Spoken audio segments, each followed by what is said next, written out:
आता काही लोकांचं कसं आहे माहितीये का, उन्हाळा होता तेव्हा त्यांना वाटायचं पाऊस पडावा आणि आता पाऊस पडत येतं ते म्हणतात की ना केव्हा उघडतो काय माहिती. असं कसं चालेल माझ्या राजा.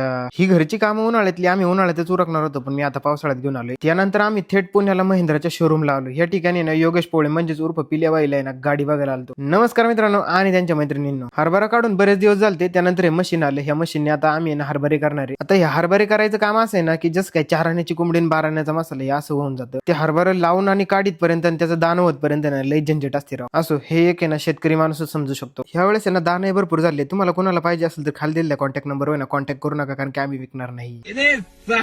नुसता फुपाटा. आता तुम्हाला पावसाळ्यात हे उन्हाळ्यासारखं काम करायला सांगितलं, करशाल का? घंटा मी पण नाही करणार. आम्ही जिथं काम करतो तिथे हा ल्यावल्यावा असतोच भाई. सगळी कामं झाल्याच्या नंतर डायरेक्ट पुण्याला आलो आणि ह्या गाडीत बसल्याच्या नंतर मला फिलिंगच आहे ना डायरेक्ट असं जेट चालवल्यासारखी यायला लागली. ज्याला गाडी बुक करायची आणि ज्याच्यासाठी आम्ही इथं आलोय ना तो गाडीत बसला, म्हणलं अख्या पेटगावात दुराळाच उडून टाकू, ही तू गाडी घेऊनच टाक. नंतर ना की नाही त्याला ना लय मोठा प्रश्न पडला, चायला तुम्हाला लागलेला क्लचच नाही. जाऊ द्या आता मी पण काय बोलणार. गाडी टेस्टिंग आणि पाहिजे राहिलं बाजूला, सगळे दोघं तिघे सगळे आम्ही ना डायरेक्ट निसते का आतमध्ये जाऊन बसून बघायचं कशी फिलिंग. नंतर ना की नाही थार रॉक्स मध्ये येऊन बसलो. म्हणलं बाई तुम्हाला घ्यायची तुम्हीच पुढे बसा, मग काय आपला रोल नाही याच्यात. आता पिलू भाऊ थोड्या दिवसाचं स्टेटस टाकीन, जळणाऱ्यांना धप्पा देऊ आम्ही. सगळ्या म्हणजे सगळ्या गाड्या आम्ही आतून बाहेरून मागून पुढून सगळ्या उलट्या पालट्या करून पाहिल्या. बाकी कमेंट बॉक्स मध्ये सांगा पिले भाई आपल्याला धप्पा देणार तरी कधी आहे. अभी तुमने इधर तक ब्लॉग देखा है तो देख कर रहे हो, फॉलो करो जी।